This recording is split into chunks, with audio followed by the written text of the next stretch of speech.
Alrighty then, g'day guys and welcome. My name is Michael, I'm the Denos again, and welcome to Gatewalkers, our Pathfinder 2nd Edition campaign featuring these wonderful and amazing Patreons who help support my channel and keep the lights on. Guys, say hello to the folks at home. Hello. Hello, everyone. Hello, folks. Hello.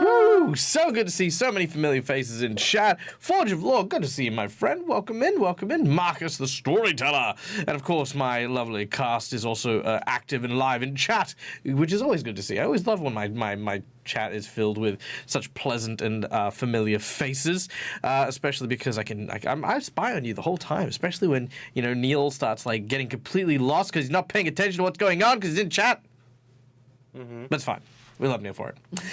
So, for those of you who don't know what we're doing, we are playing a tabletop roleplay game. A TTRPG is a game in which we tell a story, a collaborative, imaginatory fiction in which I, the titular game master, take on the role of the NPCs, obstacles, and interactions that our players have in the world as I unfold the story. I am the arbiter of the rules and the obstacles and consequences that they face throughout this adventure. My players, aka these lovely people, take on the roles of the characters, the protagonists of said adventure, cast into the whirlwind adventure with the aid of course, nothing but fate and, of course, our lovely chat. You okay, Nick? Yep. You looked looks very tumultuous where you are. It was for a brief moment. Yeah, I thought you were like, oh, whoa, we're in the middle of a tornado, man! I realized I put my keyboard just out of reach. All right. So, not quite that fun. That's fair. But anyway, before we get started, of course, we have some people to thank, starting, of course, with none other than the wonderful, amazing, and incredible people over at Hero Forge for the wonderful art you see on stream here. You can see all of these lovely and amazing characters were made using an incredible 3D model-making program known as Hero Forge that not only creates and helps you bring to life these characters from your imagination, but also 3D print them for your use in your home games. Or if you, like me, use them for your VTT as well. It is a lot of fun, and I have wasted way too much of my life on that. So yeah, go check out Hero Forge. Then, of course, we have Sirenscape for the wonderful sound effects you will hear over the course of the game. Sound effects such as the creeping sounds of a ghoul's warren. Ooh, all the spooky ambiances. Because every epic game deserves to sound epic. And with soundtracks like this, it is very, very easy. It helps elevate your gameplay and dive your players into their imagination. So go check that out as well. Yes, Sirenscape. Go follow the link. Yeah. And lastly, our VTT Fantasy Grounds, which we're not going to be using a map today, I don't think. I mean, we might not, I mean, honestly. Sorry, also, good to see you, Fox. I hope you enjoy your dark, comfy room. I wish I was in a dark, comfy room. I'm currently blinded by studio lights just in my eyes, so I'm very jealous right now. What was I saying? Yes, so Fantasy Grounds. Fantasy Grounds does a lot of the heavy lifting in terms of the cataloging of the rules of our game, a lot of the mathematics, and as my players have very recently found out, it does a lot of the heavy lifting when it comes to leveling up as well, making things super streamlined and super easy. You know, there are lots of VTTs out there. This one is mine. I enjoy it. I like it. And if you don't, that's okay too. We all play and find games where we can. So yeah, if you want to, go check it out. Lastly, of course, guys, if you hadn't heard, I am putting my hat in the running for another award this year at the Crit Awards, going once again for Paizo's Best GM. For those of you who want to help us out with that and maybe help out our friends over at Careful Cantrip try and win Best Series, hey, consider following the link and yeah, doing that that donation anytime soon. So yeah, go check it out. Do the thing. Yeah. Next up, what are we doing? Introductions, guys. We would not be here without the amazing and wonderful help of my Patreons.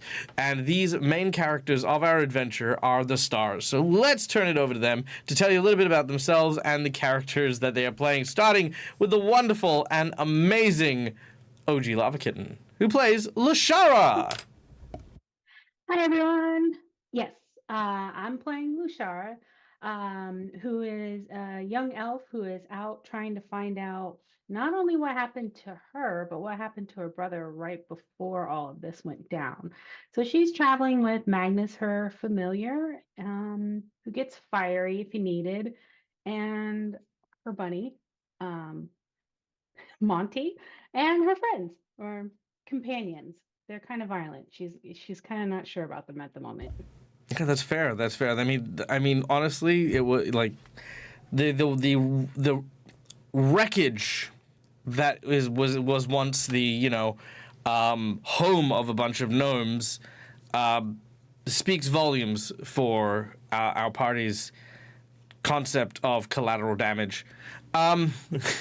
Next up, we have Bilrotar the Barbarian, played by our wonderful friend Schooly Eye. Hello. So, the very single-minded barbarian who, yes, wants answers, but more because he wants to get to the people that effectively wrecked his livelihood back in the day, and thinks that this is all the way to get those answers. Fair. Next up, of course, our arbiter of, pretty much the should I say, the herald of the doom of all arboreal creatures and platforms and things. We have none other than Arsini, our sorcerer skeleton, played by the wonderful Neil. Hi. Yes, Arseni is a sorcerer. Used to be human. Wondering how he turned into a skeleton. He doesn't know how, but he's blaming it on someone because, or something. I don't know. He's still not sure. Only because he entered the gate and came out as a skeleton. So now he's kind of back and forth on, whether he decides he's like, well, can I go back or can I not? So literally he got his livelihood wrecked. Yeah, because I'm no longer alive. Yeah.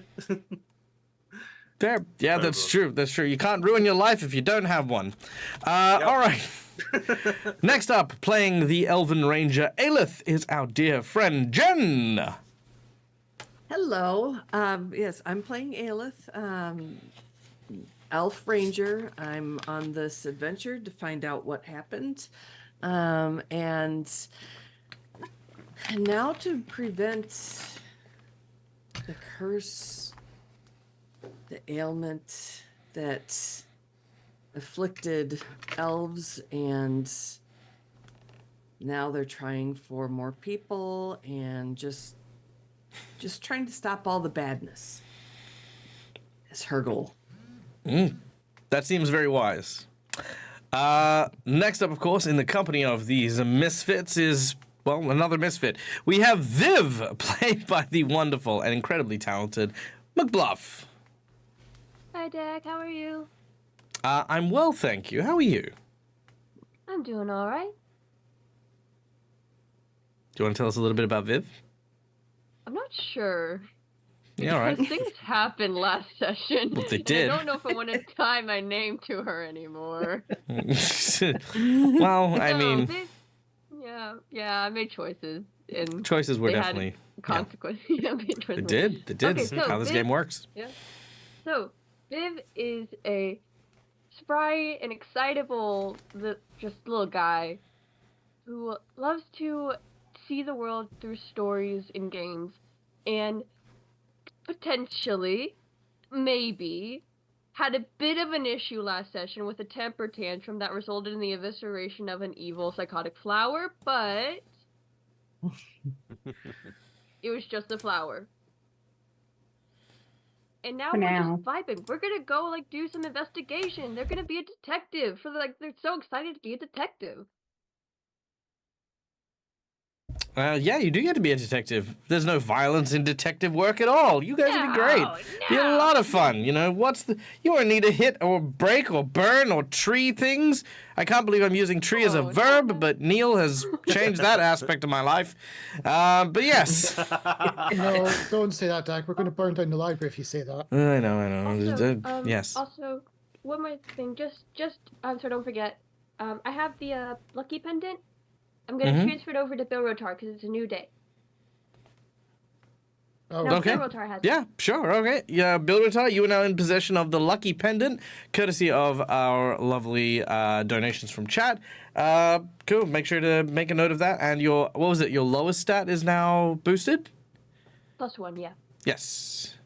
And if you have two OS, do they both go up? I can't remember. I think you'll get to choose. Hey, choose one. Yes. Yep, that'll be it. All right. And then, of course, last but certainly not least, rounding out this team is our wonderful friend Nick, playing the role of Elink. Good evening, everyone, from the Kimberleys. Yes, Elink is an excitable dwelf, someone said in the chat at some point. So an excitable dwelf who wants to join the Pathfinder Society because I guess being kind of like Indiana Jones is cool. Of course it is. It's super cool. Didn't you realize? He's like the coolest person ever. I glorified Indiana Jones when I was a kid, so absolutely. Yeah, but I don't know if Harrison Ford, like, okay, here's the thing. I don't know if it's a discussion we need to start. No, it is, okay? Because it is literally just after Star Wars Day. I know that Harrison Ford has his iconic roles, Indiana Jones and Han Solo and stuff. And I know that in interviews, he seems to hate it.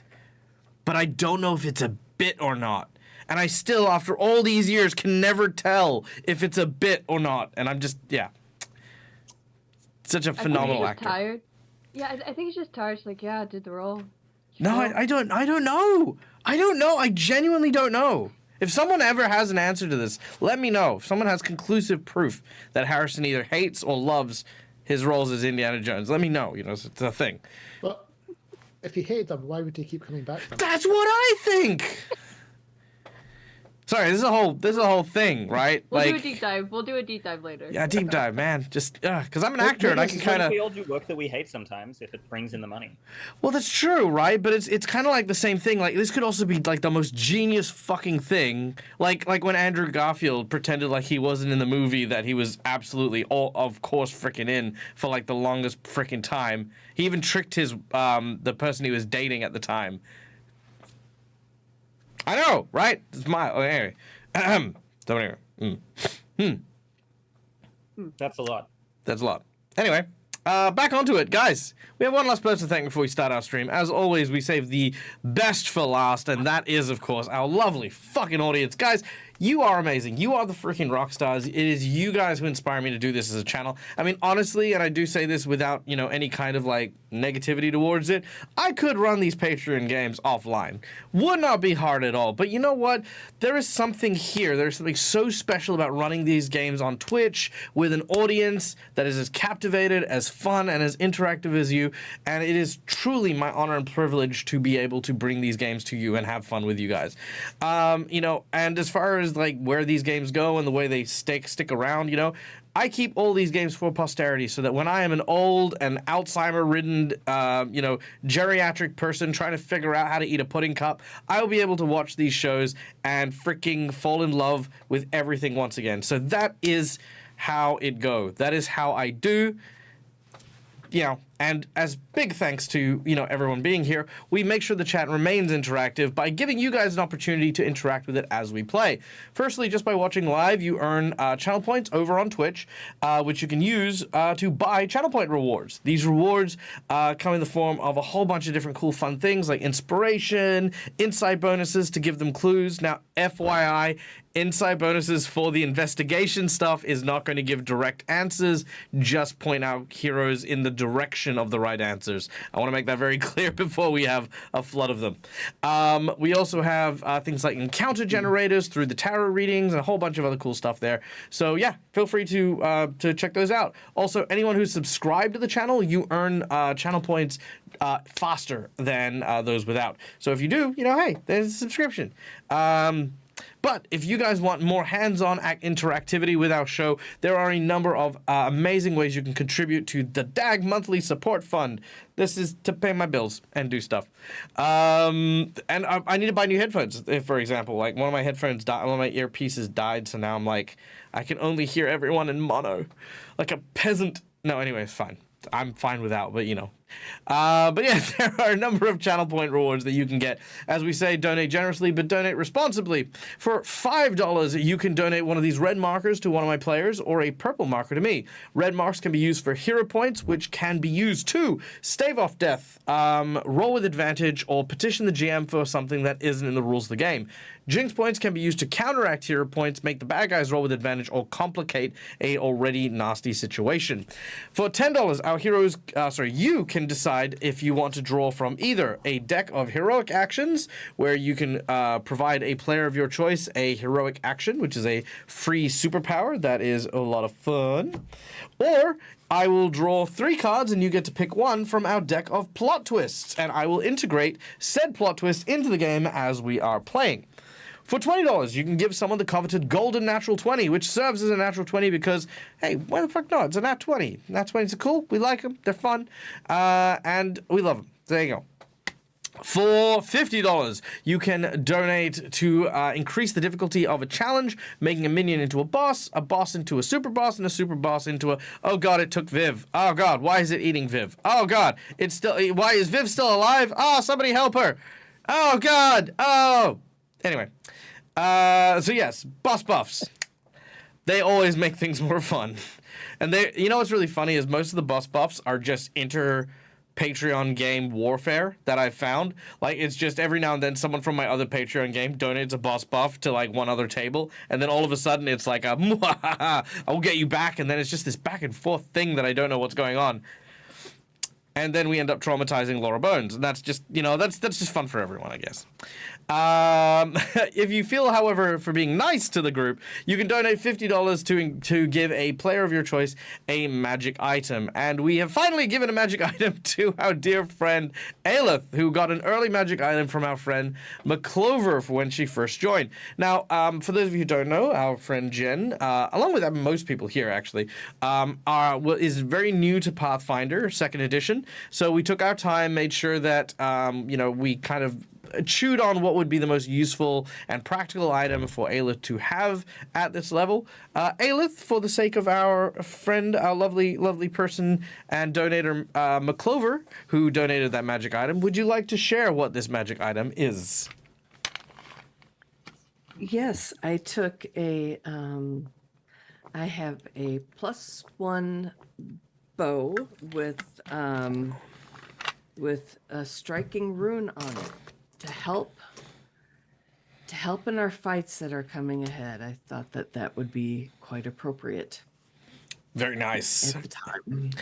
An enchanted bow for the ranger is never a bad idea. So yes, thank you again to McClover for that magic item donation. Now, guys, last thing we have is our $100 secret menu item. The secret menu item is, of course, a one-off massive donation. It comes with a huge bit of thank you. And it also comes with usually something big that changes the scope of what our group is doing during the course of this adventure. Now, right now, our heroes are investigating a mysterious evil fae who inspired Bolin, the rebel druid, to start his whole ritual to try and create a curse to kill all the elves. During this investigation, our heroes are going to potentially go and speak to the victims of a group, victims who had been attacked by creatures known as the Gorga. Now, for the $100 secret menu item, we are going to introduce our heroes to a ongoing villain. This ongoing villain will be I say a villain. It's not really a villain. It is going to be a... What do you call it? Think of it like Gambit from the X-Men, right? Mm. They skirt the lines of being an ally or an enemy at any given time. Very similar to characters like Bad Ham and stuff like that. At times they will be working with the group, at times they will be against the group. Most of the time they are a wild card that'll show up in the most bizarre of states. The group with the $100 secret menu item will get their anti-hero. I mean, anti-hero implies that they're a hero that does bad things. This is a person who dances the line between friend and foe. So that is what they will get. And the character is going to be, at the very least, a bogeyman. a creature that will be able to slip in and out of our hero's dreams at will, which is important for later. So rude. So rude. All right, so that is our thing. Yeah, wildcard I think is the right thing. All right, well, I think that brings us to that. We also have a redeem from the wonderful Little Fox 69, redeeming an insight bonus to our group. We're going to provide this to you guys to ask, and you guys can use this at any point in time during your investigation if you would like. But without any further ado, what say we get started, shall we? Yay. Also, Yay. good to see you, Crimson. Now, the sun rises over the scene in Sevenarches, a beautiful city at the heart of a very, very dense forest that is now able to sleep peacefully as the influences of the dark, cursed ritual has now been subsided, and nature seems to slowly be healing the wounds that were taken when Bolin, the evil druid, attempted to instigate the obnubilate curse. Now that was a lot of words, so for those of you who may need a TLDR, bad druid tried to do ritual, hero stop ritual, nature good now. There we go. The city arises and our heroes awaken in a small inn that has been provided to them by the Oak Stewards, the people who look after the day-to-day life here in the city. After defeating Bolin and returning him to the Oak Stewards, you learnt that the Shadewither key, the key that was used in order to open the Aodara, the large magic gates that, you guys disappeared in, was handed to none other than an evil entity, a slim man known as Kaneepo, a fae that apparently Bolin was in league with, and who taught him the curse itself. There was a lot to unpack here, but everything about Kaneepo seems to be shrouded in as much myth and legend as fact. And our heroes need to now find out what they can about Kaneepo, the thin lands from where he is supposed to hail from, and how to get there. One by one, you begin to wake up. And your rituals for the morning, I'm going to ask for each of you. You've all got your own separate rooms at the small inn, but we're going to start with Arsini. You are the first to waken up. What is your morning ritual? Well, it's kind of the same old habits he said when he was human. He's going to wash himself down with some soap. So he kind of like forgets he has skin, and then he just was like, and then he kind of goes to rub off the grime and dirt off his bones, the bar of soap he has. All right. You enjoy a leisurely bath in the morning as you scrub your bones clean. You still see a few nicks and divots in the bones as you recall your battle in the treetops. Some things don't require soap to get out.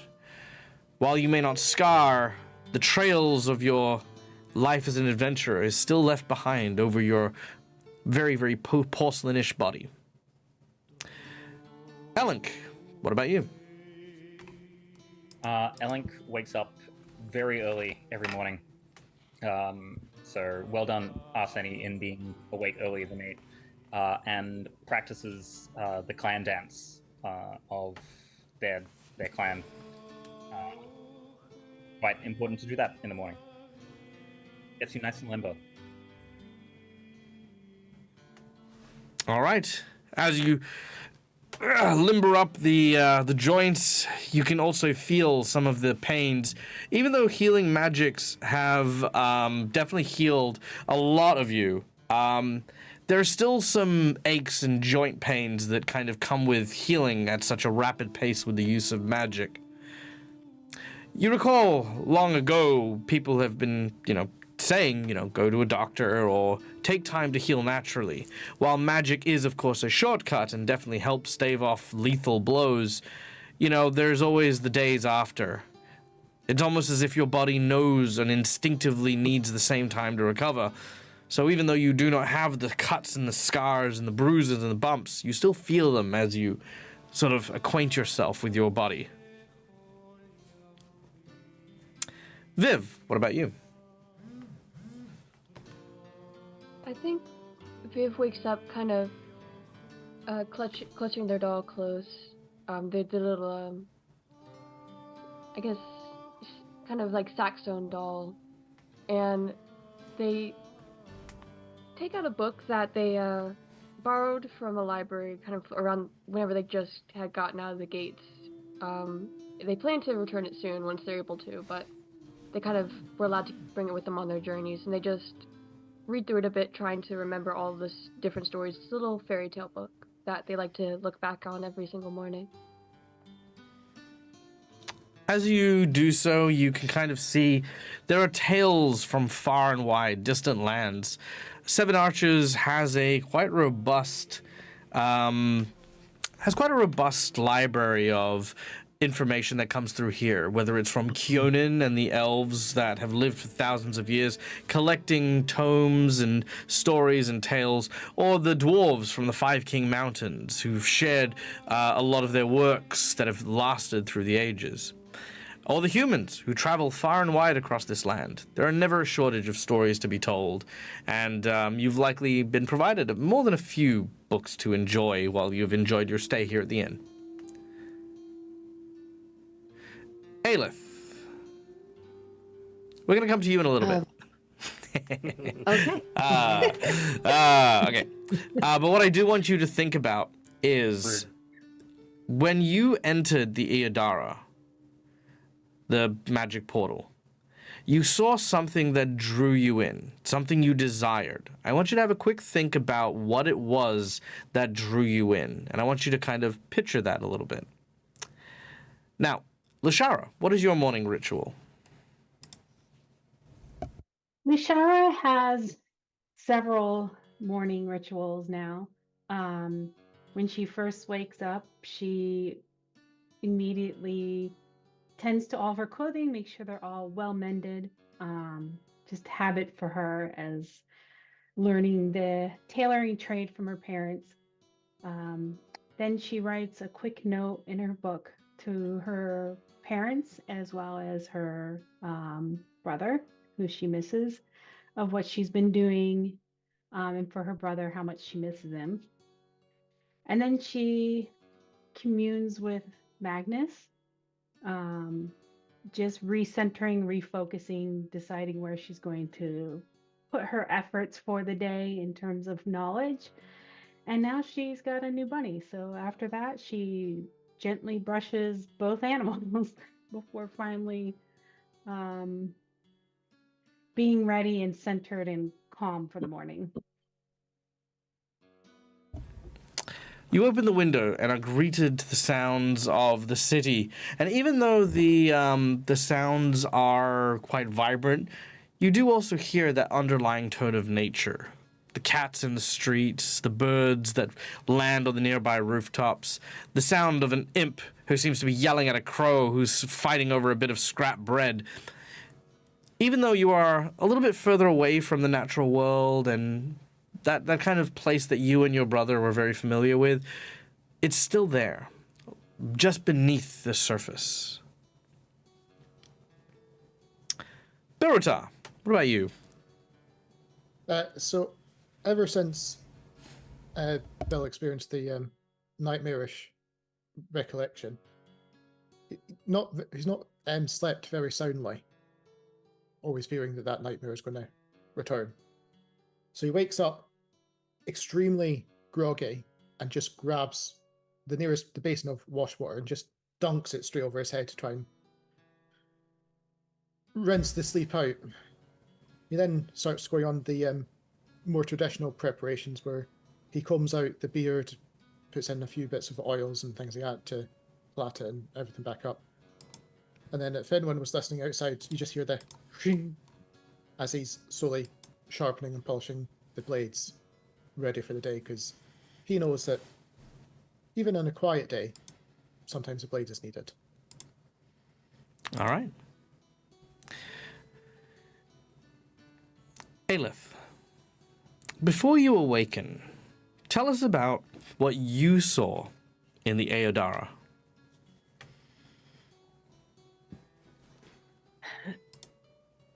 Aelith saw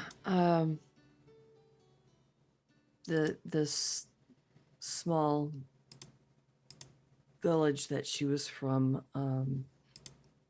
Everything at peace. They had enough of what they needed. Going out hunting, that sort of thing. So the big thing for her then was to, she wanted to learn more about the lore of the Fae. So she spent her time researching, wandering the forest. Oh, sorry. I think we may have gotten our lines crossed here. So, on the other side of the Aodara, you saw that which you desired most. Oh, okay. Sorry. Yeah, no, I know you. I know you started going into your full-on backstory there, and it's very interesting. And I don't want to. I do want to learn about that later, but for now, I just need to know what was Aelith's greatest desire that lured her into this portal in the middle of the forest. Seeing her family and friends at peace, just Nice. seeing, just that, the abundance, everything, no problems whatsoever. Nice. All right. In your dream last night, you were at a banquet.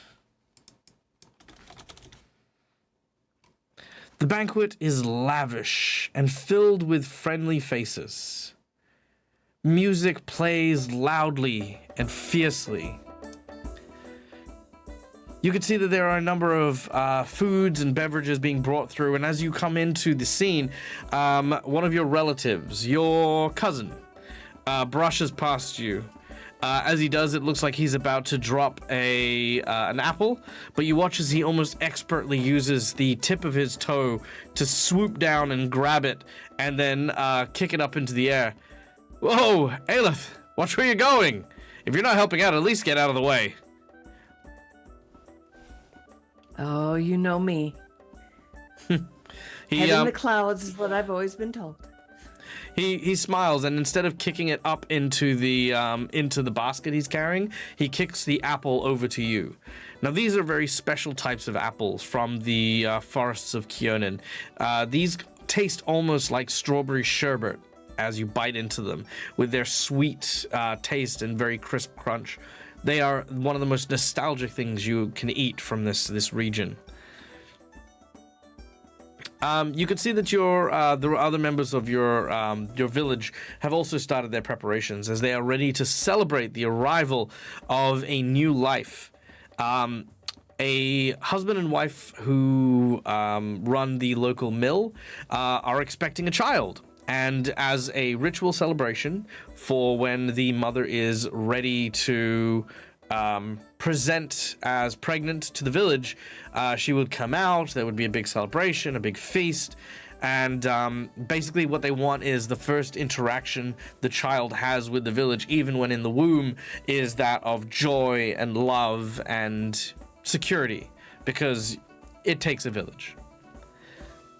But you have not yet seen the lovely woman whose name we are going to call Ariane. I'm going to write that down. So, but you look around, you can see a number of different individuals. You can see friends, you can see family. Is there anyone in particular you would like to talk to? She goes over to a childhood friend that she had. They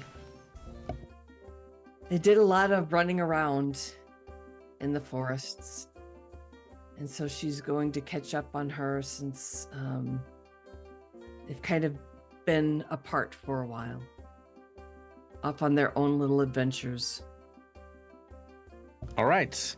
This individual is Uvelis. I spelled that wrong, but that's what it is. So Uvelis sees you as he or she? He. As he arrives, he puts down his bag. He often travels between your village and some of the other ones, usually delivering messages or carrying supplies. He sees you, and he says, Aelith, how's it going? Feel like it's been quite a while. It has. How have your adventures been? What have you been up to? Not much, I'm afraid. Thankfully peaceful along the roads to the south. But, I don't know, maybe it's just me, but it always seems as though every time I go, there's a whole new set of humans that I have to learn how to interact with. I mean, sure, I don't expect them to be there for 50, 60 years, but it'd be nice if at least between 2 trips, the stores can keep the same staff. Or at least hire some elven ones, that's for sure. I agree. It does get very difficult having to interact with new people so often. Tiresome. I could never find myself befriending humans and their ilk. Honestly, it's sad, really. All you're doing is setting yourself up for disappointment. Get too attached and, well, we carry that for a long time. Do you remember, what was his name? Westland. Oh, yes. Took a human bride. Even had a kid. Outlived his wife, his child, his grandkids. Man, I wouldn't invite that suffering to anyone. No, I could not imagine having such a short amount of time with somebody and then just living, seeing them go. It's not something that I would wish to experience.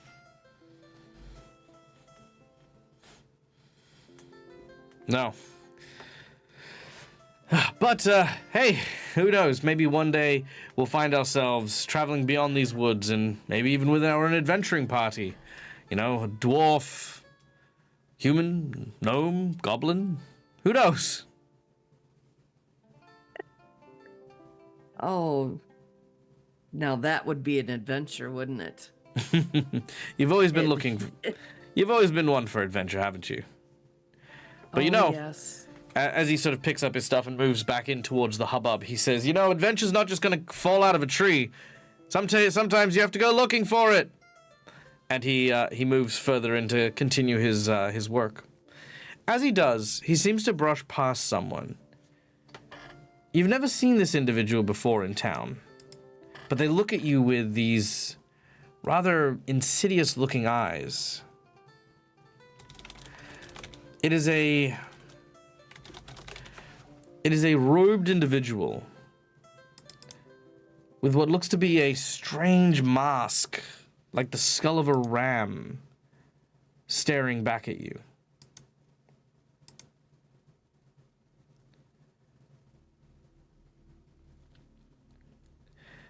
As he does... Oh, sorry, go on. Aelith just stands there and just watches him. He watches you back unblinkingly from behind the visage of the mask. But the first to blink is Aelith. As behind him, a fire begins to erupt. From one of the nearby buildings, the very telltale flames flicker from your home. You hear the sounds of panic cries, and your attention is drawn to them.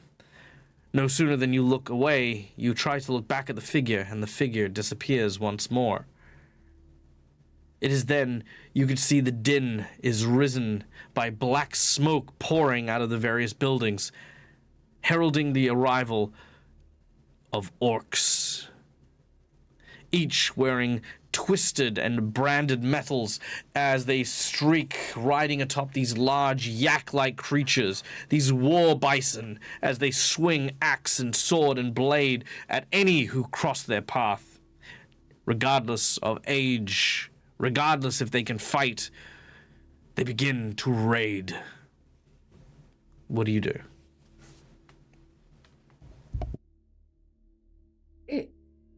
Aelith looks around,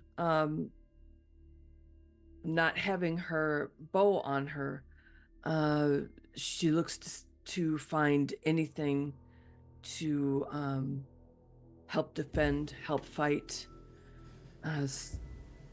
She finds a few knives on a serving platter, and she starts running towards the orcs. As you do so, running towards the orcs as best you can, they grunt, they yell.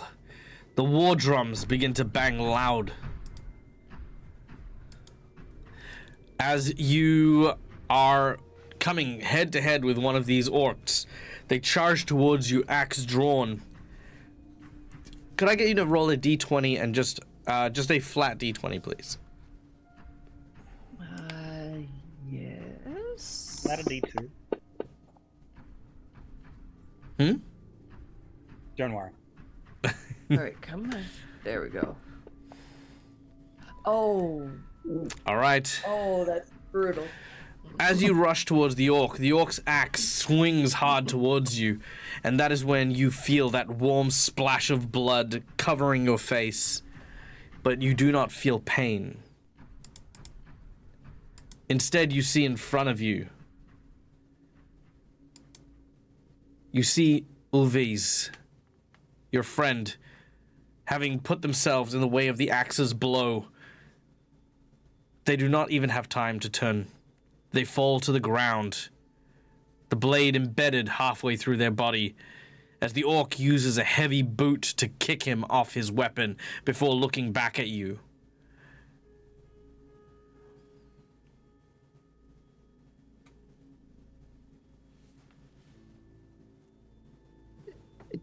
She just screams and she just runs towards her friend. You run forward. You lean over the body of your friend. They're cold. The orc laughs in a guttural, thick, primal way as he raises the axe to swing down at you. And in that moment, just as the axe is swinging down, you see the orc now wearing the same strange ram mask before suddenly you awaken in your bed to the banging of one of our party members who will volunteer, rousing Aelith for the day to start. Viv. Viv is knocking on the door. Hey, Len. You okay?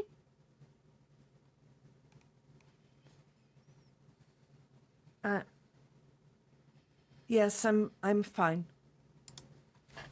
Okay. I will be out shortly. Alright, we're all gonna be downstairs. Just wanted to check on you. Okay. You really okay? Yes, I'm fine. Okay. I'll see you soon then. I'll see you soon. Just kind of hop away. All right. Aelith, you sit in bed for a moment, dripping in sweat.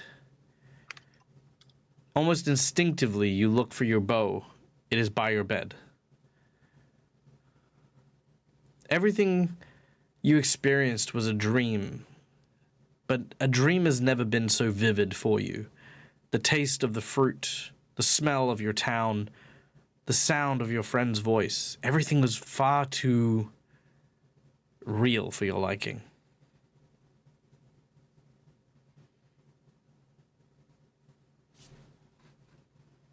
Aelith has deep concerns about her home.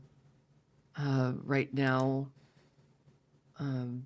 that is what is pulling her, wanting to race back to see how everything is, if this was actually a dream or if it was real. Well, you do express this to the others. No, she is going to keep this to herself for now. All right, player talk. Is Aelith intending to leave the group? No. Okay. Because she knows how important this is, but it's just that strong yearning. All right, so she wants to, but her intention is not to. Correct. Okay, yep, I'm with you. Cool, just wanted to make sure. You meet over breakfast and you discuss your plans.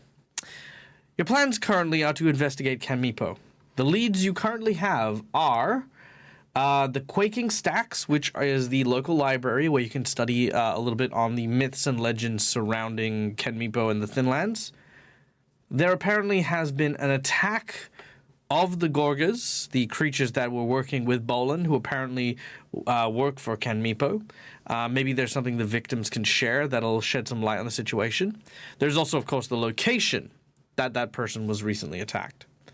There's also a farm that's the source of a lot of rumors surrounding the Thin Man. It is believed that maybe if that is the region that Kaneepo frequents, the people of that town, or the farm, should I say, the people of that farm may also be able to shed some light on the situation. So you have 4 potential investigation points.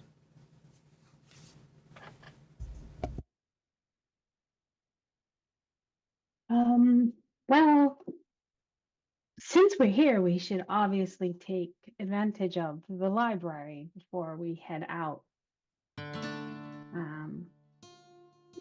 But I didn't want to assume that was everybody's plans as well. No, the library sounds great.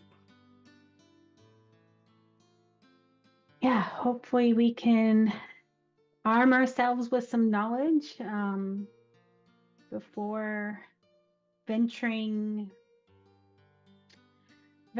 further out. Let's see if we can learn about these Gorgas attacks. Agreed. Mm-hmm. We could use a little bit of quiet for the moment. Yes, for sure. And she's just kind of like absently petting Magnus as he sits on the table next, just staring at you all. The cat so accepts the if we- purrs curling up by your leg. So if we're going to the library, we're probably gonna all want to look at like different genres to figure this out. I think I would be best if I went to look at stories, like fairy tales, because that may be good for if he's that old, he probably has a few written fairy tales. But it may also be good to look at books about the local like flora and fauna, and also there's like general history. So do you want to split up and go by that, or do you want to look like split up in other ways? Because I think I'd be best going Good to look at the specialization. stories. Okay, I'm also going to give everyone a bit of a heads up. There's no actual library. I don't have ways to split you up for the investigation. Oh, really? I mean, yeah, they don't give me that information. I don't have a catalog of books. No, theatre to mind, we're all just in different areas of the libraries. Yes, That's what yeah. I'm thinking. Yeah. It'll likely be something akin to that. But I love where your head's at. Yes, obviously, anything we can find from fables all the way up to actual mentions and reports or history. But yeah, we can tackle that in various ways. You seem to be really good with stories, Viv. Maybe you'll be able to tease out some details, what they're saying between the lines. Yeah, stories often do that. It's weird. I don't know like the actual study terms of it. There's people who are a lot smarter about it than me, but like I'm really good at figuring out like the bits and pieces that seem to always be there in every story because there's a lot of things that always show up. So like maybe I'll find something really weird in one story, or maybe I'll just keep hearing about a really skinny man and I'll know that's him or something like that. But yeah, I'll figure it out.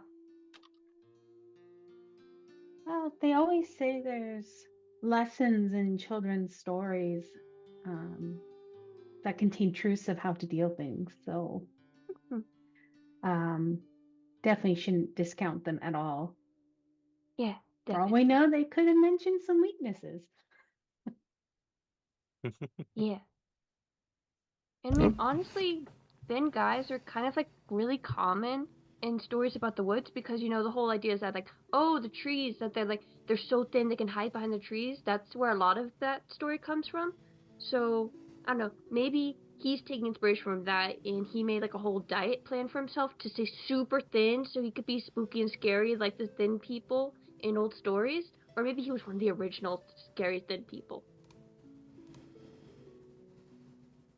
Sure. Mm-hmm. And fey creatures are strange. They can Mhm. be. So I don't know much about him besides stories, but yeah. You want to go figure it out? yes, let's see what we Yes. can find out. Yes. Knowledge is Knowledge is power. yes, yes. Knowledge is power, of course. Learning just more kinda- about this creature. Yep. Yeah. Let's try not to destroy anything in the library. Do not worry. No I trees changed- in the library. I do not worry. I've changed out some of my cantrips. No more trees for this for a while. The books are made of trees. Should we be concerned? On that very strange level of concern, our heroes begin to make their way to the quaking stacks. By the way, I was just seeing how long that conversation could actually play out. Like, one way or another, I was like, I wonder how long they could talk about the fact that what would really be useful information. You know where we could go? The information place. Oh, did you know information sounds like information? No way. Where do you think we could get this information? Well, there's a place that has information, but that information's made of wood. Neil, we know what you're like around wood. Okay, calm down. I was like, oh my god. Dag, listen. You know me for trees are about. bad too. You know me for over 3 years at this point. You should really understand how much I can ramble. Just Oh, absolutely. You need to just stop me at some point. Oh no, it's fine because it's also to see if the other players will, and someone will finally go, okay then, we are going this way. It's a catch-22. I can move you on whenever. No, we'll keep it going. Yeah. If you guys want to keep it going, I'm all about it. All right. So, journeying through the town is relatively fun. There are a number of interesting sights to be seen. There is a wide bazaar that you can see lining the streets on either side of you, selling a wide variety of wares from the city. Until eventually you arrive at the Quaking Stacks. A grand library and one of the tallest buildings within the city. Now, is Nick here, or is Nick just really intense right now? Okay, good. Yeah, just checking. I'm just trying to sort my fantasy grounds out in the background. Yeah, I know. You just look, just straight down the barrel at me, staring at my soul, man. I was just Sorry. No, you're fine. Okay, so this grand library is one of the tallest structures, and unlike any other. Once a spiraling stone structure, it now tapers to a cone like a snail's shell, with large wooden vines and staircases that lead up its entire side, as if a grove risen by druids had overtaken an ancient and old ruin. Within the library's purchase, you see a wide variety of shelves that have been grown into the shape of, or trees that have been grown into the shape of shelves that house not only books, but a wide variety and collection of birchbank scrolls, leather-bound tomes, maps, curios, and much more. This library has a quite a substantial 3 stories of content to be able to digest to the wayward investigator. As you arrive, you come upon an elven individual, a woman who seems to be dressed as the caretaker and librarian, greets you. She introduces herself as Villara. Villara. Hi, Delara. She looks to you and smiles, particularly at Viv, who is a young person.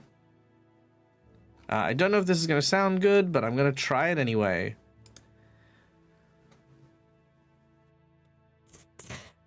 Welcome to the library.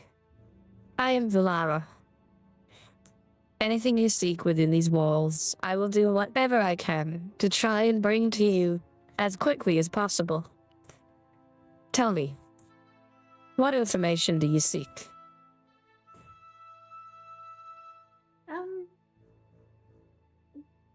How long have you been working at this library? Oh, not very long at all. I came here very recently. Okay, sorry. I was just curious.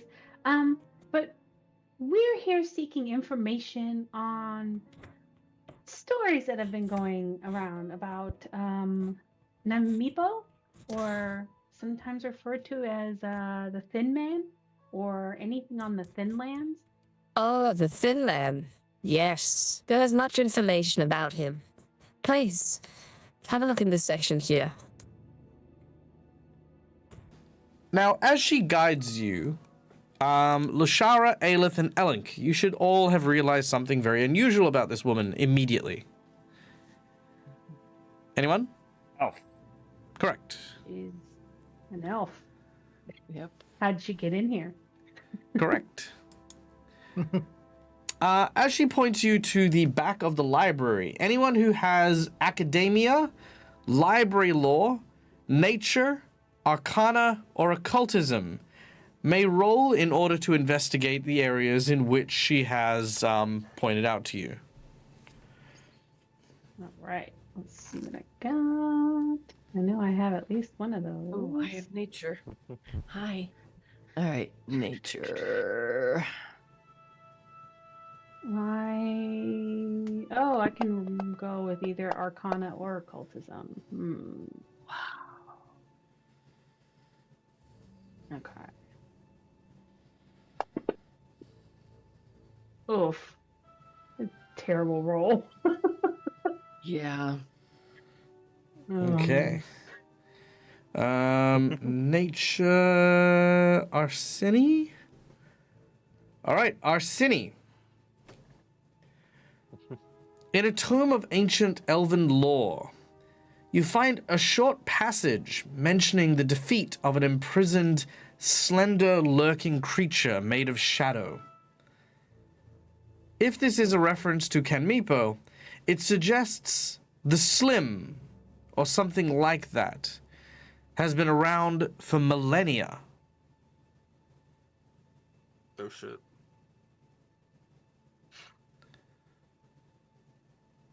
Says here he's been around for like a very, very, very long time. Like, too much to count.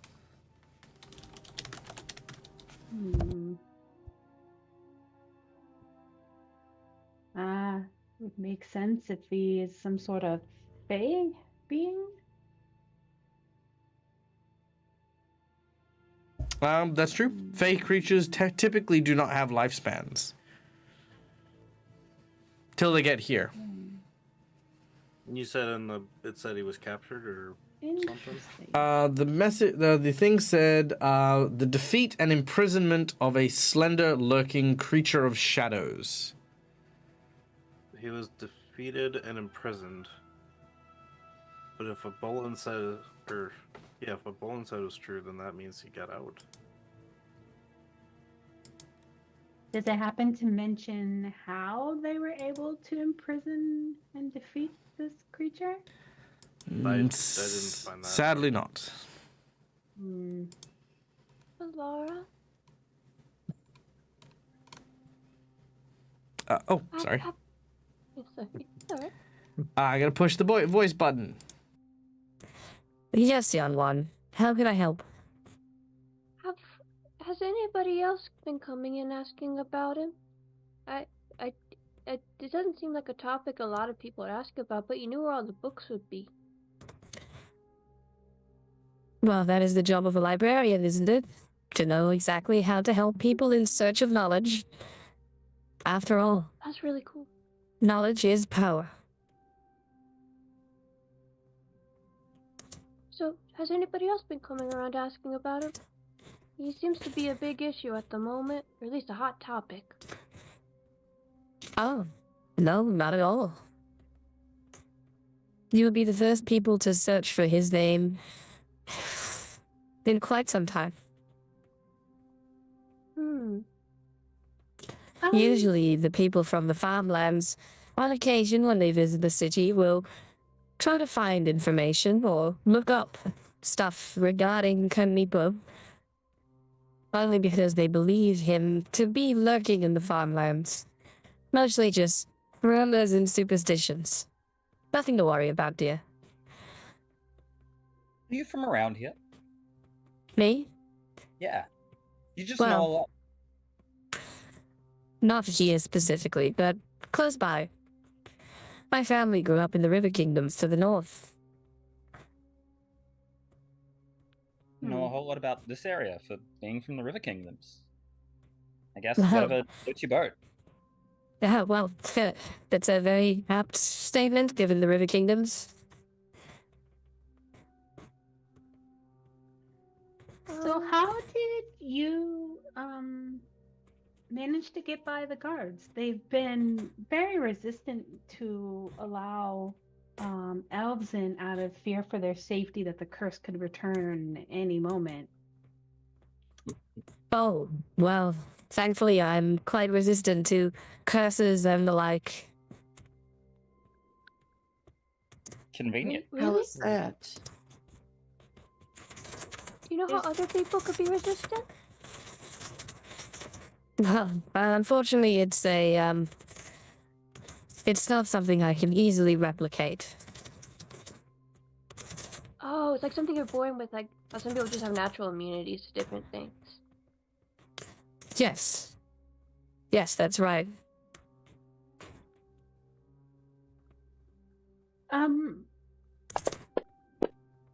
Can I don't know. Yeah, Can don't worry I about tell that. if she's lying or If you'd like to, you could make a perception check. I was gonna say I was waiting till you. While I turn off my voice mod. No. God! While, while everyone is I'm reading, not rolling well. or taking the books that she's pointing them at to actually read, Mm-hmm. Belrotar is actually just picking a random book, but he's not actually reading. He's effectively people watching Okay. to see if other people approach the librarian or she sends anything away from the library. Good question. There's no one in the library except for you. It's not that people have pulled away, it's that people just don't have interest at present for anything in particular. It seems like a typical library, you know what I mean? Like, this time of day, early morning, no one's going, hey, let's go to the library. Viv, you may hear a point, and I will use one of those. There we go. But yeah, I'm just setting the scene that Bill is effectively a constant watch for anyone that potentially approaches her. Sure. Could I get you to make me either nature, arcana, occultism, or library or academia, if you have any of those? I am not trained in any of them. That's okay. You can pick whichever one you're best at and give it a crack. Pick your poison. Because you rolled a 93% on the random book you pulled off the shelf.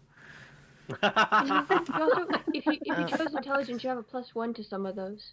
Remember, Pick because you have the the lucky charm. No, because you could taught me to go for charisma, remember? I didn't say what. No. All right, Pick the 13. the most unreasonable skill. Okay, with a 13. Unfortunately, a 13, you don't notice it. You pull up a book. It literally says Kaneepo and his cultural lore from beginning to end, and then you just like put it back on the shelf.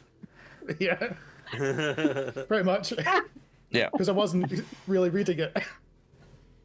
It was just the You're play acting. Pretending. Yeah. You're like, ooh. All right. So as you Can return I the tell if this sorry, go. woman is like wearing an illusion or something? Like she's just presenting herself as an elf, but she's not. sadly really? not at all. You have no recourse for suspicion at all with your perceptions and the like. It is very unusual, to say the least, but she doesn't seem to be misleading you or in one way, shape, or form lying to you in any way. Hmm.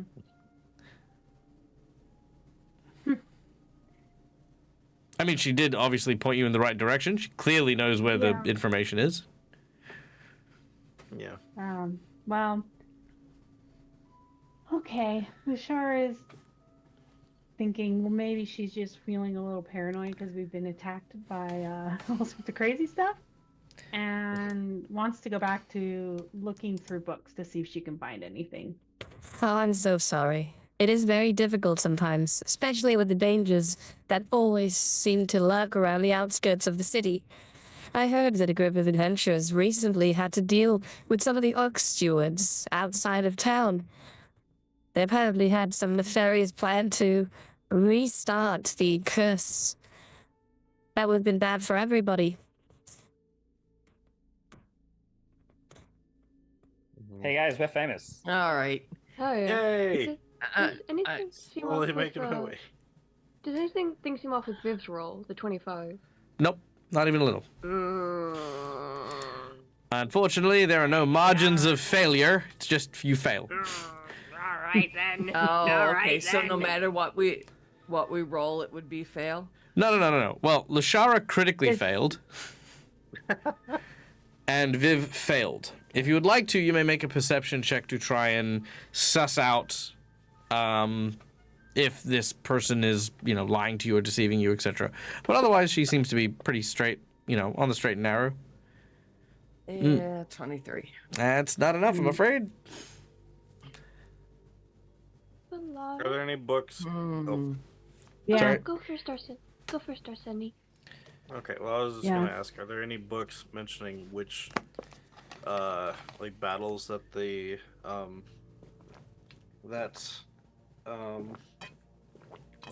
Kaneepo was a part of? The only information you've managed to found. Gladiator? The only information you found is that one book.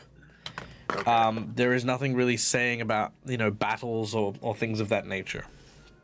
There are some tales of a man who would disappear into the tree line, kind of the way, same way you'd read about Bigfoot. You could see information about this thin individual. There's also stories of them abducting people, stories of them coming out during the full moon, stories about, little folk story stuff. Okay. Are there any books that are more focused on Phalor? I was instead just of about to ask stories? if we could. Well, no, I was not going to go for Fae exactly. I'll let you do that one because you've got the skills in Fae lore. Sure, I'll let you role play Phalor. Don't fail me. You've got this. Okay, with a 21. All right. You find somewhere nestled away a volume of the Pathfinder Chronicles about the First World and the Fey realms, contained in which is a small footnote regarding a place known as the Thin Lands. The footnote describes a colorless forest located in the shadowy realm known as the Nighthold, once ruled by the exiled eldest Count Renolk. Okay. Exiled. Eldest. The eldest are kind of like, think of the eldest as gods, but they're actually fae.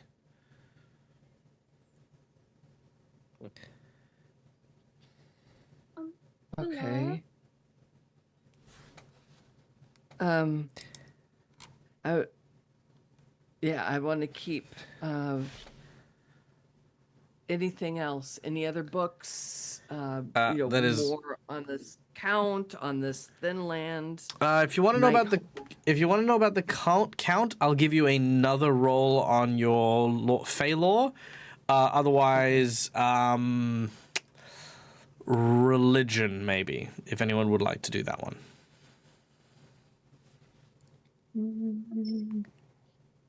Religion. Yeah, I'm doing failure. +1. What's my religion look like? I'll have to roll it Ah, anyway. trained in that. Nope. But I've been It's a 10. rolling like crap, so let's see. Nice. Yay, I rolled Whoa. well! All right, Lashara and Aelith, you know a little bit about Count Renolk. Let me see if I can. Oh, there we go. Beautiful. Count Renolk.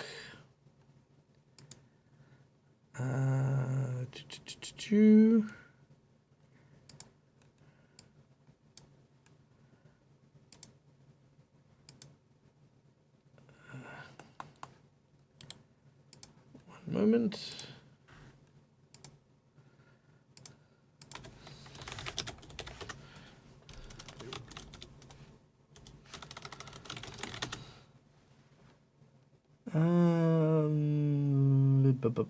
No.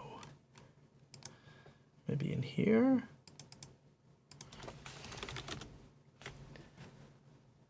Fantasy Grounds has a lot of cool stuff, everyone. That's why it's taking a while. It just has too much cool stuff to handle at once.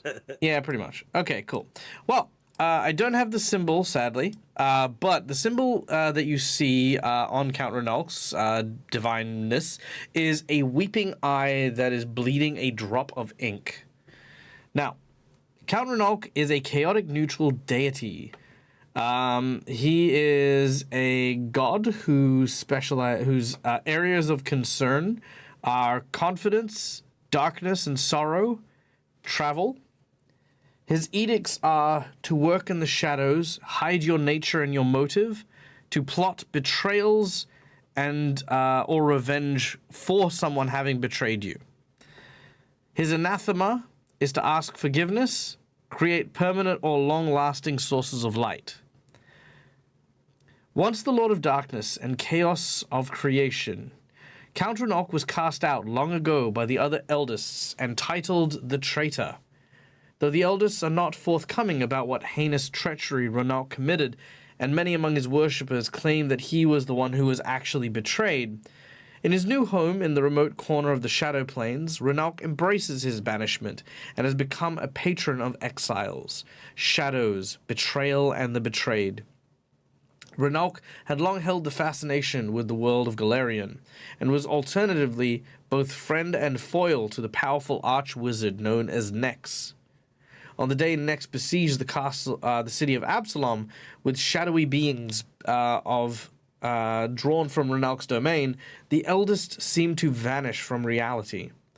Although he continues to grant spells to those devout of his worship, Renolk has otherwise wholly disappeared. Theories about his disappearance are abound, though they are obscure and are self-contradictory, just as much as the enigmatic eldest was when he was around.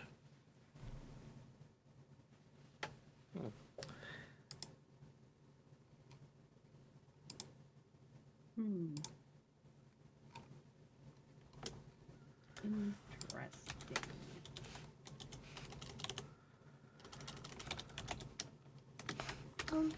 Hello?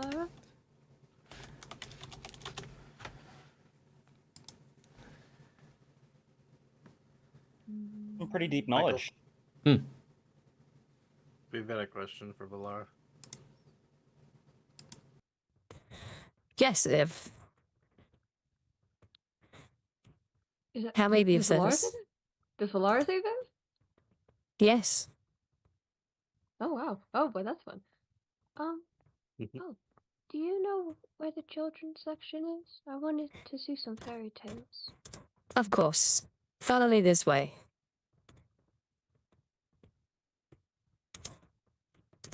Meanwhile, can I do look for some books talking about the obnubilate curse to see what I can learn about it? Sure. In terms of... There's a lot on the obnubilate curse that you can find easily enough. And Viv, you are escorted to a different portion of the library which has the children's sections. Now, Lushara, unfortunately, there isn't much beyond the fact that the curse has been around for a long time. And there's no information here about what caused it to disappear, because obviously that is quite recent. But you are researching that. Meanwhile, Elink, what have you been doing amongst this library investigation? Books are just not Elink's like passion in life. So Elink's just sort of like kicking the dust, being probably like a bit of a child, being like, waiting and waiting.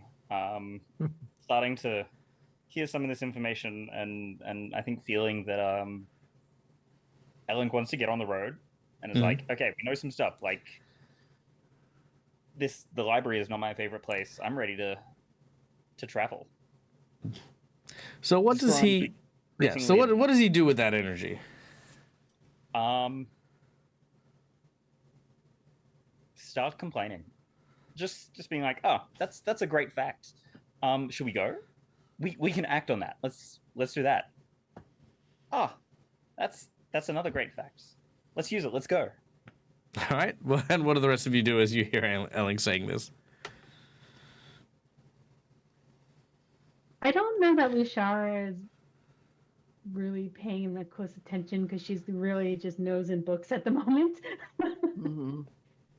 Just like right in the shower here, just like there's fresh air outside.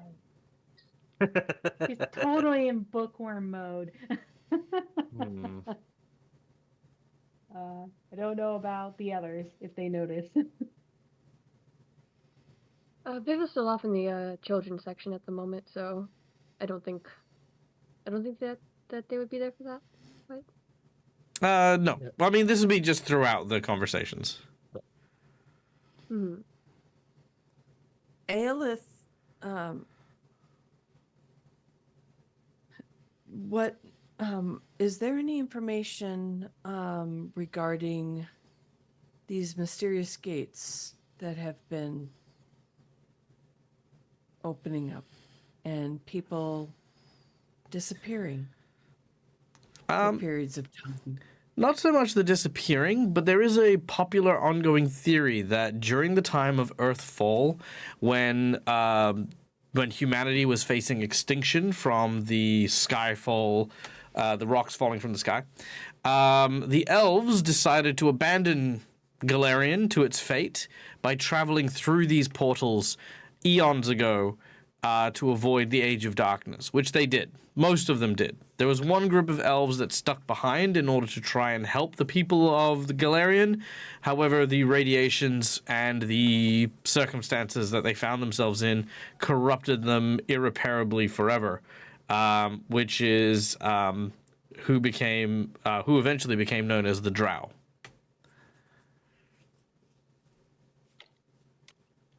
So but that is the Eodar.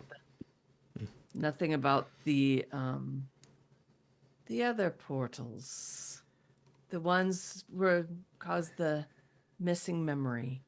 Those are the portals, the same portals. They're called the Eodara. Oh, okay. Yeah. Okay. Sorry. Arseni kind of heard Elink a little bit at that side, like when they said the fresh air outside. He's like, and he forgets he has no lungs, but he's like, yes, I will accompany you. It's there's too much in here that I can't really think about and I've been able to find some, but little enough. Hmm. So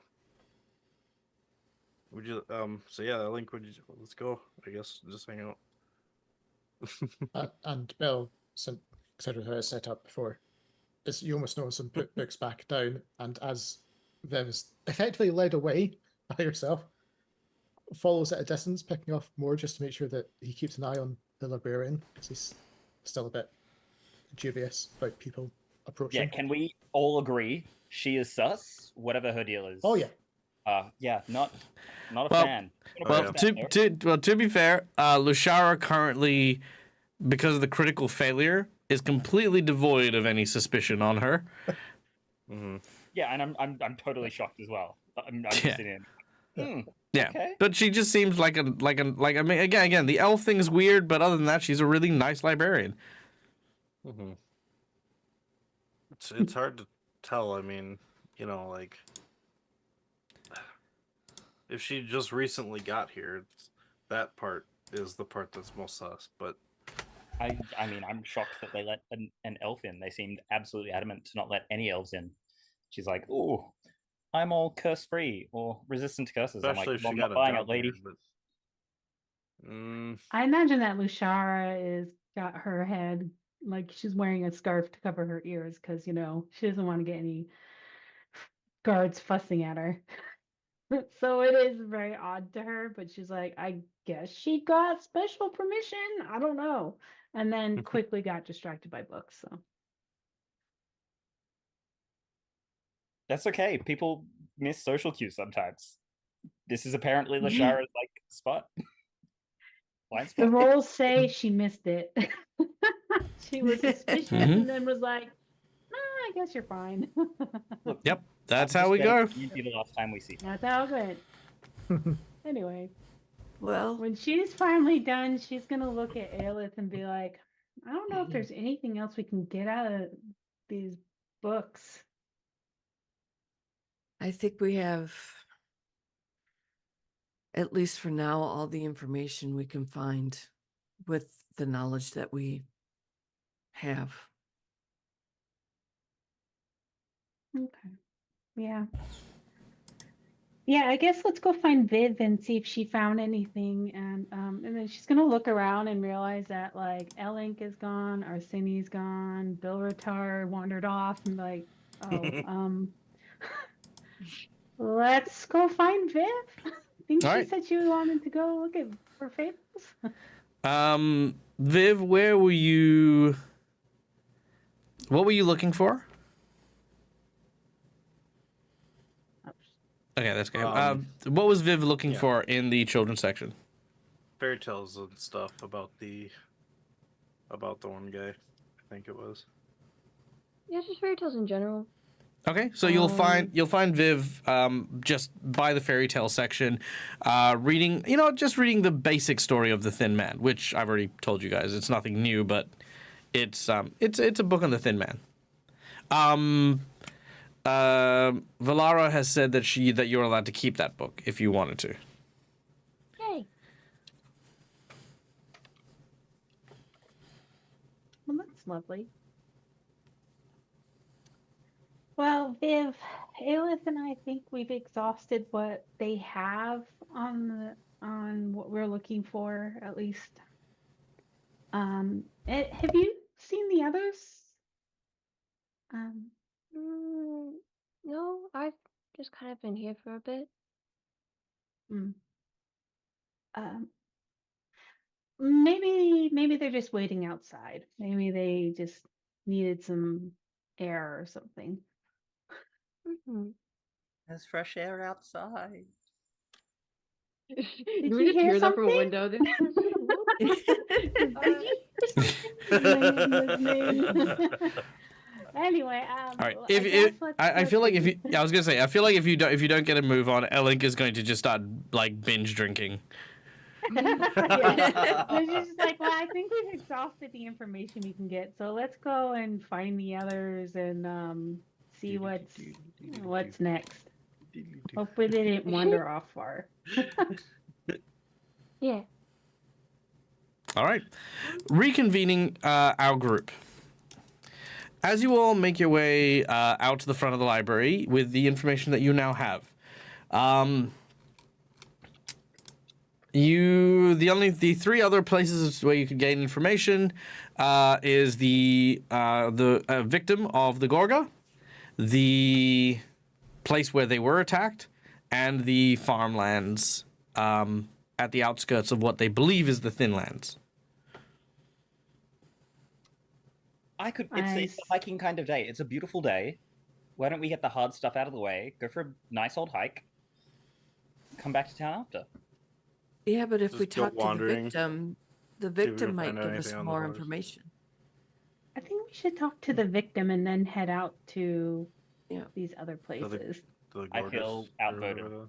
I don't think it will take very long, Elink. I mean, I'm sure Elling's he's just like gonna give absolutely us a huffs quick. and is like, okay, fine. Like, go talk. I suppose. Player asking, Okay. would the victim, because you described him as being on the outskirts of town, effectively be on the way to the farmlands? Is it in the right direction? And everything on town? else, Is it basically yeah. en route? Oh, Yes. I mean, kind Okay, of. fine. I guess we're going to be logical about it. Yes, applying some logic would be really great. We have all the time in the world. We can. I know that song. We can come back. Well, if we talk to the victim now, then that gets us out of the city logic. faster because you seem like you're really excited to get out on the road. So let's just hit the victim and hit on. Well, not hit the victim. Let's not hit Talk to the victim. victim and then head out. Yeah, that doesn't seem right. Okay. Okay, so we're gonna go. not what I meant. Creeps. So we're gonna go talk to someone and see what they know. Then we're gonna go to where they were attacked. Yes. Yeah, which is outside of the city, I believe, and then we'll just continue a lovely path off to the farmlands where all the rumors of the Thinlands are. Look, if we could all do a bit less talky and a bit more. Actually, no, like a bit more talky, but to the right people. Yes, that's why we're going to talk to the victim. Where are they? You know that they are currently. You have their address not too far from the outer ring of the city of Sevenarches. Okay. Okay. It's on the way out of this weird city. So we won't have to be here too long, Ellen. I'm sorry that it seems like it's a bit much here. But don't worry, we're gonna be out of here soon. Just so many people here. This is just strange. That's fair. Let's make But it to. I think there's only I think it's like one victim, so you're not gonna have to talk to a lot of people, just one, and then we get to go. We get to go outside. Okay. Well, let's go. Elling's absolutely power walking at the front of this line, just trying to get to this place. Right. Yeah. So, as you are power walking through the city streets, you again can see people just kind of living their usual days, kind of getting by, doing their thing. As you come to one of the walkways that lead over the nearby bridge, you notice that the area around you has sort of gone a little bit quiet. You can't really see anything nearby. People seem to have, I don't know, hidden in their houses. They don't seem to be out in the streets anymore. It's very unusual, to say the least. Is everybody okay?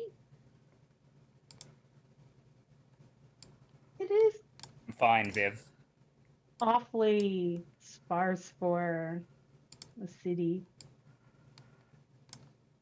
In front of you on the bridge, then appears what looks to be a humanoid zebra. Oh. Hello. It also looks to be Oh my gosh. It also looks to kind of be some sort of monk. Oh. Okay. Why isn't this working? There we go. Right. Interesting. Let me just see what languages they speak. What languages do you speak? Unveil your secrets. Let me know. Common. Good. They speak common. Good. Nice. Nice. This individual looks towards you and says,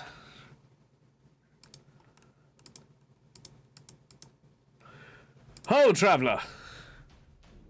Cease your current walkings about. You are fortunate that I have arrived when I have. Little did you realize that you were in imminent peril before my arrival. But fear not, for your salvation is at hand." What are we in peril from? Salvation. Salvation. Whatever this guy's selling, I don't buy it. Well, I am not selling anything. Unless you would like to say that, that justice and good With zebra are back. things that one purchases with integrity and honor. Say that at all. But I do not know if you've realized this.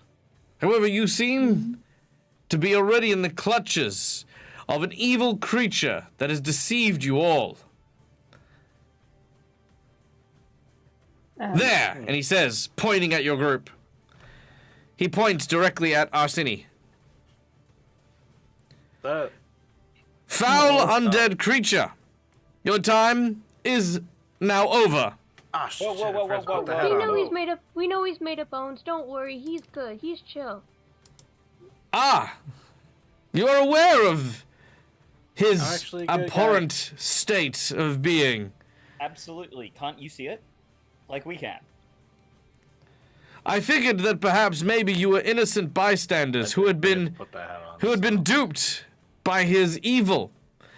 But it clearly seems that you are in league with this undead abomination. He's not an abomination. That's an awful way of talking about it. It's actually quite friendly. Oh, thank you, Link. Yes, that is how they usurp the mind and corrupt the pure of heart with silver-tongued words. But I am not here to exchange words, merely grind bone into powder, and to ensure that the good of all is preserved. Would it make Kia. you feel better if I wasn't a skeleton? I see. If you have any integrity left in you, then you would present yourself so that you may be returned to the realm in which the gods may decide your fate. Are these Okay, trees I know and how this bushes looks. next to us? Very dramatic. So if anyone would like, by the way, if anyone would like to, you may try to identify this creature. This is a I'd say a society check or anything to do with the planes. I don't have any of that. I I have a negative can one. do a society check. Society. Untrained, okay? Dag. Is this a trained only or? No, you can do it untrained. You know what? Why not? I have a 13 minus from one. me. You never know. Jeez. I have 14. Okay, the target number. Oh. Ooh. Okay, Bilrata. Bilrata, weirdly enough. You're the only person who has heard of these creatures before. You don't know what they're called, but you know that they come from another plane, specifically a plane of like good, like vitality, a plane of like life. And these creatures are pilgriming monks from that other realm, the other plane, who specifically wander the worlds slaying undead. That is literally all they do. They go around and they put the undead down. Every single one of their hits is filled with life energy. They physically and literally cannot kill anything but undead. Ironically, they can also beat the shit out of you and make you feel like $1 million.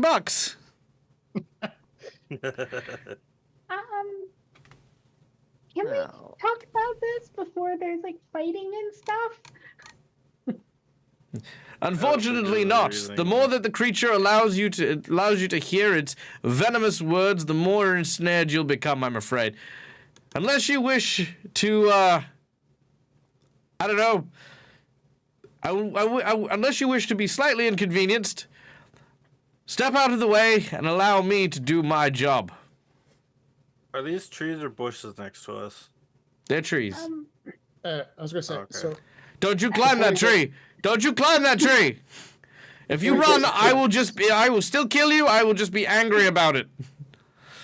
before he Oh, gets a Cast chance to do invisibility. anything, Bill will bring up the fact that Okay. the undead behind him has actually helped fill the other undead that are plaguing outside the city.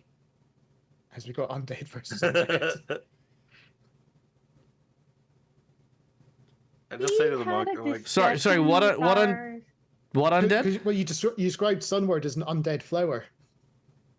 Because he was an Yeah, you undead did. leshy.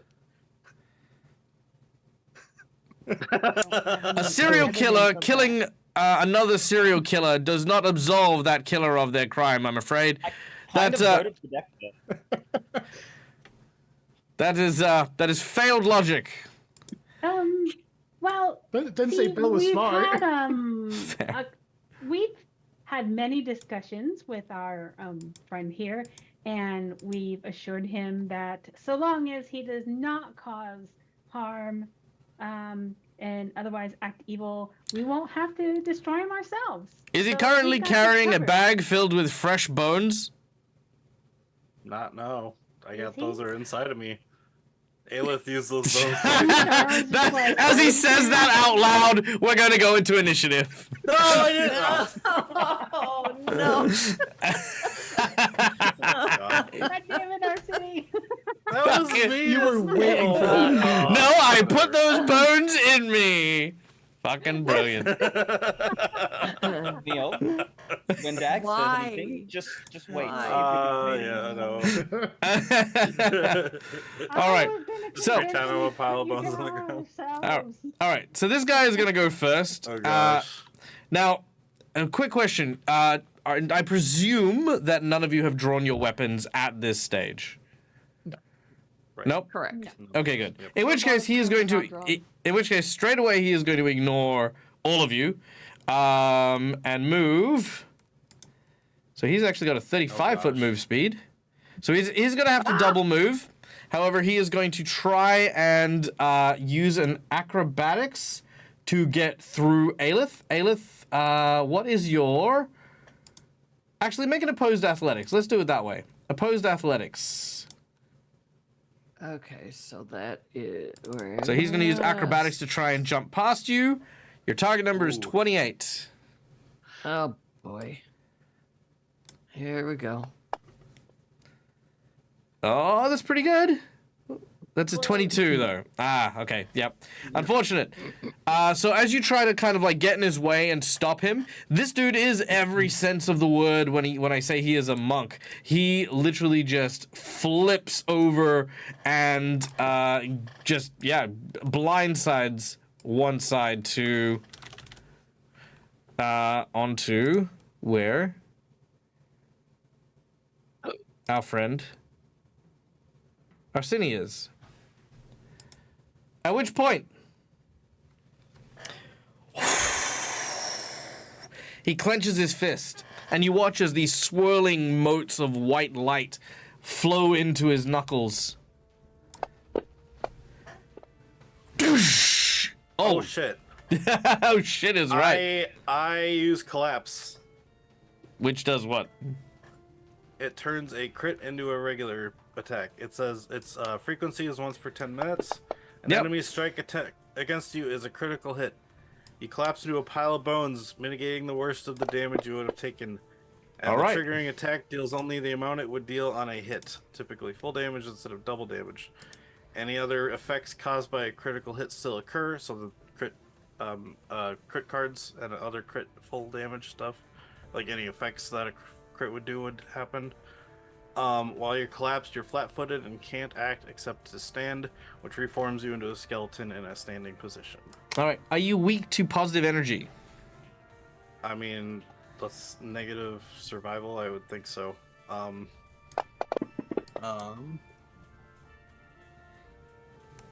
maybe not. Do you have any vulnerabilities it to would it? say on the main page, or no, under combat.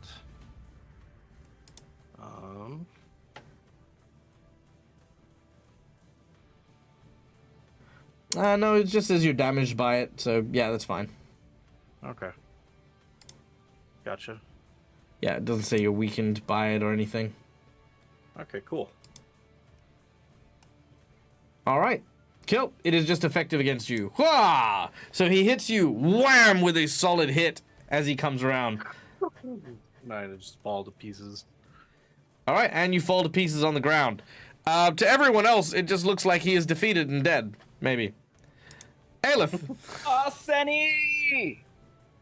Oh boy. Oh dear. Oh dear. Oh dear. Any effects that a crit would do though still happen, so I think the crit cards would still happen. It just I don't take crit damage. So if you want to do any of that kind of stuff. No, because you do convert it into a lower one, so you wouldn't get the crit. Okay. So, yeah. Okay. All right. I was just Aleph, you're up wondering if next. he had any crit effects, so. Oh dear word. She is going to. Oh, Justice. Do I have? I don't have any unarmed. I don't want to hurt this poor guy. He seems like I don't want. Yeah, that's just it. I don't want to. There are lots of other options, such as to grapple him, restrain him, tie him up, trip him over, throw him in the water. There's a million other things you can do that won't necessarily result in violence. Also, if you would like to, you can choose and opt to do non-lethal damage in order to render him unconscious instead of kill him. It's harder with archers, though. Okay. Because there's only so much non-lethal you can do with arrows. Well, can I? Unless you have blunt heads. She's What? gonna True. attempt to I guess trip him. So yeah, okay. Yeah, that's what she's gonna do. She's gonna try and trip him. All right. Where's Sweeping the leg, you're going to make an athletics check against his combat maneuver. Oh, sorry, against his forward save plus 10. So 23 is your target number. So make an athletics check. Okay. You got to beat 23, and if you do, he falls on his ass. Oops. Sorry, wrong screen. All right, I gotta get here. All right, athletics. Here we go. And why didn't it work? Athletics. Try again. All right, it's not letting me. Try to double click on it.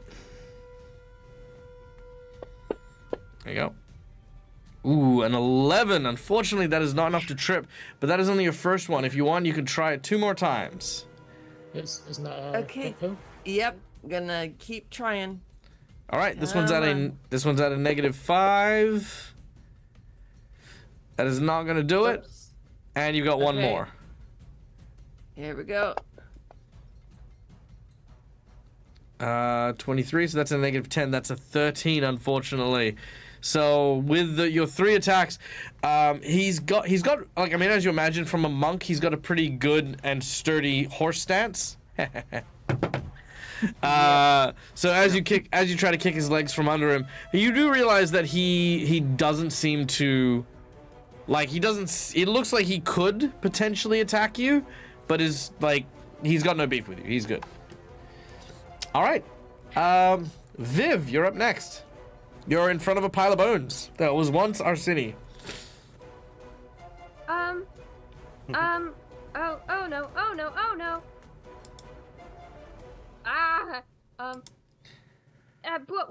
Okay, we'll help you in a second. All right.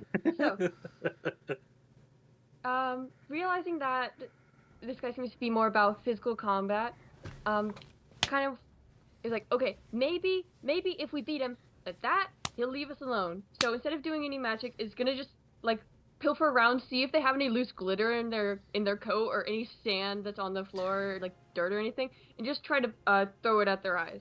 Ooh, I like that. Okay, make a deception check, please. Nice. She'll check. You will get a bonus for this as well. If you stand attack on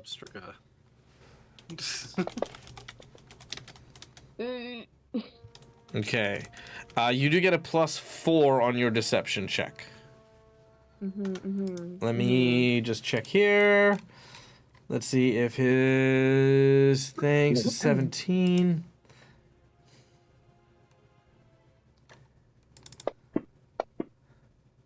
Okay, he does manage to raise his hands just in time to block the sand. He doesn't like catch it or anything, but he just like he blocks it as you throw the sand in his face.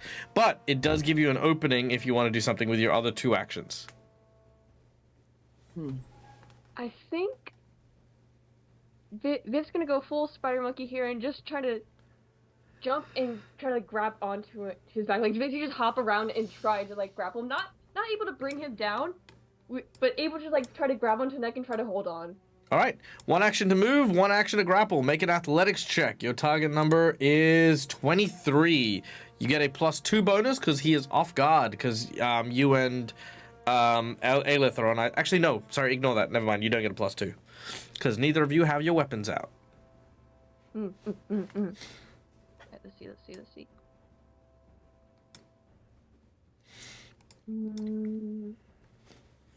Remember. What are you doing? What are you doing? Sorry, just everyone like this has to sound like Matthew Berry.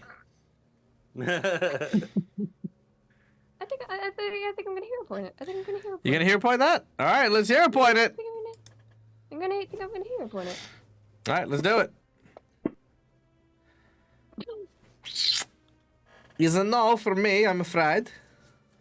Yeah. All right, you go and you try to grab onto his back, and he shoves you off. Please, attempt if to you do don't allow something me not to do my magical. job, I might accidentally hurt you. Okay, but you're like intentionally hurting my friend, so I kind of can't let that slide. Oh. This thing is not your friend. It is simply making sounds and pretending like it can be, so that you will protect it. Don't throw your lives away just because it managed to trick you. Happens to the best of us. Okay, but like at the moment, he's kind of a pile of bones, so I don't know why you're still like, trying to hurt him. Oh, we need to take these bones to consecrated grounds that blast it a few more times with positive energy. Oh no! That should do the trick. Oh, when Neil makes a character that I want to kill, I find something that'll do the trick. All right. You're welcome, I guess. Elink, it is your turn.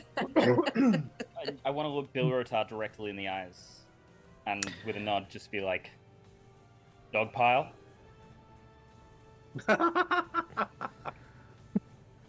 Cooling off. You're Bill- feeling off. Did you No, say? I'm going to try and kill him off. My plan is to toss this guy into the river. Okay, great, excellent. Dog pile. I'm gonna turn into a giant thylacine. A giant thylacine. Okay. Sure, why not? You should know what a thylacine is. I do, It's but great. do I have one on Fantasy Grounds is the Something question. close is great. And yeah, but I'm going to just move right up to his position as well. Alas, if someone they could just look- move my token for me, because my Fantasy Grounds, I think I'm just on a bad computer.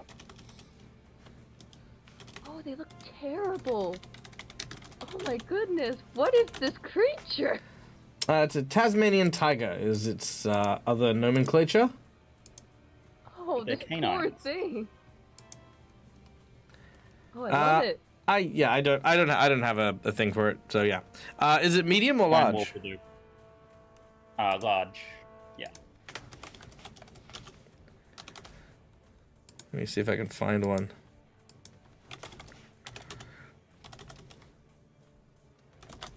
Giant dog.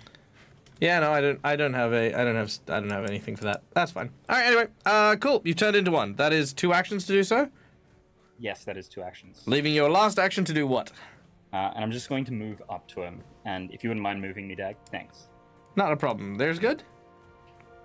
Perfect. All right, done and done. Which brings us to Lashara. Okay. Sure. Lushara is going to reach out and kind of sweep her hand toward Bill, and there's just going to be like this kind of glow that comes off of her hand. And oh no, where did character sheet just go? Hold on, gotta pull it back up. And she's gonna cast Stoke the heart on Bill. As soon as I can get my sheet, there it is. Stoke the heart on Bill. So expand that, grab that, drop that on Bill, and then she's gonna dart over here with Magnus and use Magnus's ability. He's going to purr at Arsini, and give him some temporary XP. HP. Temporary XP. So yeah, he gets Does that work on me? It just yeah. says a willing creature, yeah. Okay. So you get 2 plus half my level. So 3. So 3. So 3. So you get 3 Nice. temporary HP to help you That in. take another hit. Yay. Purring kitty gives you some faith. All right, done and done. Next up, we have Arsini. The map. Okay. All right, Oh, Bilrata. We got Blip. Oh, yep, we have Blip. Okay. All right, Blip is done. Bilrata. Okay. So, seeing that the key target is Arseni, Mm-hmm. what Key target, only target. I mean, depends on how you want to say it, but yeah. So it'll be starting with effectively a charging slam to grapple. Hmm. Okay.